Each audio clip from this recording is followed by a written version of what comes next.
Good evening to all. आज मैं आप सभी के सामने एक छोटे से बच्चे की स्टोरी लेकर के आया हूं और ये जो स्टोरी है वो काल्पनिक नहीं है, ये रियल है। तो चलिए स्टार्ट करते हैं इसको। एक छोटा सा लड़का जो स्कूल जाता है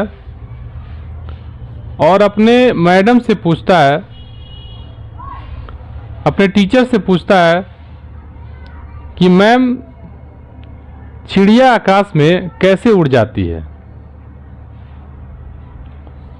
तो मैम ने उस लड़के को आंसर दिया कि चिड़िया के पास क्या होते हैं, चिड़ियों के पास पंख होते हैं और वो क्या करती है, पंख फड़फड़ा करके आसानी से आकाश में उड़ सकती है।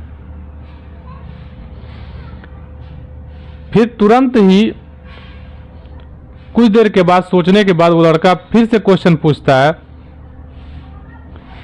कि ठीक है मैम, चिड़िया के पास तो पंख होती है, वह आसानी से पंख की सहायता से आसमान में उड़ जाती है, लेकिन काइट जो है, पतंग जो है, वो कैसे आसमान में उड़ जाता है? उसके पास तो कोई पंख नहीं होता है। उसके दिमाग में, उस बालक के दिमाग में तमाम तरह के क्वेश्चन क्या हो रहे थे, एराइज हो रहे थे। वो ऐसे सोच रहा था कि मैं क्यों नहीं उड़ जाऊंगा, मैं भी तो उड़ सकता हूं। तो मैम क्या होती है, उसके इस क्वेश्चन से झल्ला जाती है, ठीक है, झल्ला उठती है बिल्कुल, और वह प्रिंसिपल से इस बालक की शिकायत कर देती है। फिर क्या होता है, प्रिंसिपल इस बालक की मां को एक लेटर बनाती है और उसमें लिखा जाता है कि आपका जो लड़का है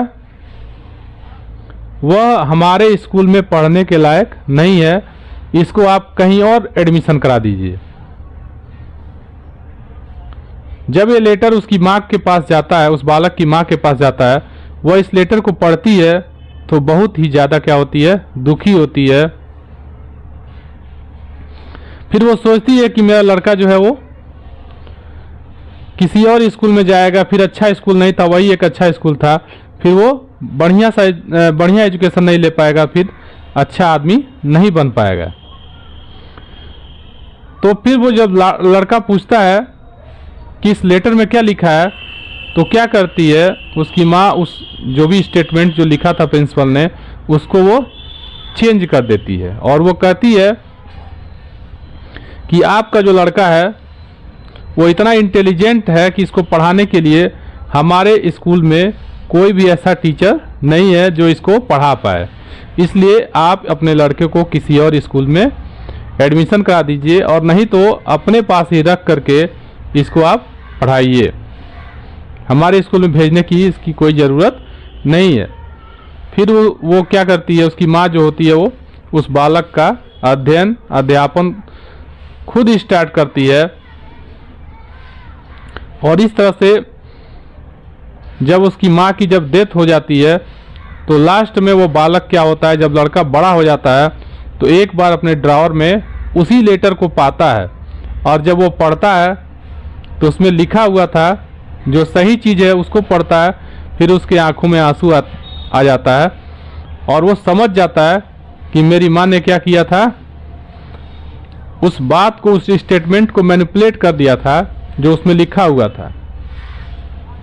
इसलिए देखिए, बालक के सफलता में माँ बाप का बहुत ज़्यादा योगदान होता है, ठीक है। जो अगर कोई भी माँ है या कोई पिता है, वो अपने बालक को जिस हिसाब से स्टेटमेंट देगा, ठीक है, अपने आसपास जिस तरह का माहौल क्रिएट करेगा, बालक के आपके हर एक्टिविटी का उसके दिमाग पर क्या होता है, प्रभाव पड़ता है। आपके हर एक स्टेटमेंट को क्या करता है, वो माइंड करता है, नोट करता है और उससे वो अपने आने वाले भविष्य का कॉन्सेप्ट बनाता है। यह बालक कोई और नहीं था, थॉमस अल्वा एडिसन, जिसने, वो क्या थे, एक बहुत बड़े साइंटिस्ट थे जिन्होंने बल्ब का आविष्कार किया था। वो भी हार मानने वाले में से नहीं थे, थॉमस अल्वा एडिसन से जुड़ी हुई बहुत सारी कहानियां हैं, बहुत सारी स्टोरी है। जब वो छोटे थे तो उसने वही सोचा था कि चिड़िया आसमान में इसलिए उड़ जाती है क्योंकि वो कीड़ों को खाती है। फिर उसने क्या किया, कीड़ों को इकट्ठा करके और उसको पीस करके और उसका सलूशन तैयार किया और अपने नौकरानी की लड़की को खिला दिया। इससे क्या हुआ, नौकरानी की जो लड़की थी वो बीमार हो गई। ठीक है, ऐसे उसने कई तरह के एक्सपेरिमेंट किए अपने जीवन में।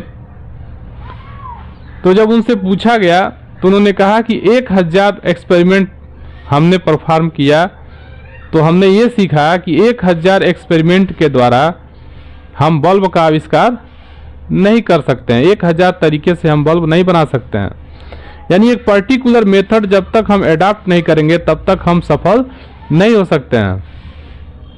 इसलिए कभी भी असफलता से घबराना नहीं चाहिए। बार बार भी अब अगर आप असफल हो रहे हैं तब भी निरंतर प्रयास करते रहना चाहिए। ये बात अलग है कि आपका डायरेक्शन क्या है, किस क्षेत्र में आप प्रयास कर रहे हैं, उस क्षेत्र में आपका मन लगता है कि नहीं लगता है।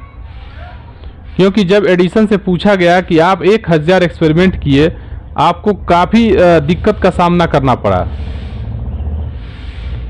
ठीक है, तो उन्होंने कहा था, उन्होंने जवाब दिया था कि 1000 तरीके से हमने कोई स्टडी नहीं किया। ये 1000 जो एक्सपेरिमेंट थे वह खेल खेल में निकल गए। यानी उनका एक खेल था, जो भी एक्टिविटी उन्होंने किया उसने उसको गेम समझ के किया, क्योंकि उस चीज़ों में उनका अपना खुद का क्या था, इंटरेस्ट था। तो इसलिए हमको थॉमस अल्वा एडिसन से संबंधित जो उनकी जीवनी है उससे सीखना चाहिए और कभी भी हार नहीं मारना चाहिए। उन्होंने खुद अपने घर में क्या किया था, लैब बनवाया था और निरंतर उन्होंने वर्क किया था। ठीक है, तो इस तरह की जो स्टोरीज हैं वो हमको अपने दैनिक जीवन में एक सफल आदमी बनने के लिए काफ़ी क्या करती है, प्रेरित करती है। तो ऐसे लोगों के कहानियों से हमको सीखना चाहिए। Thank you.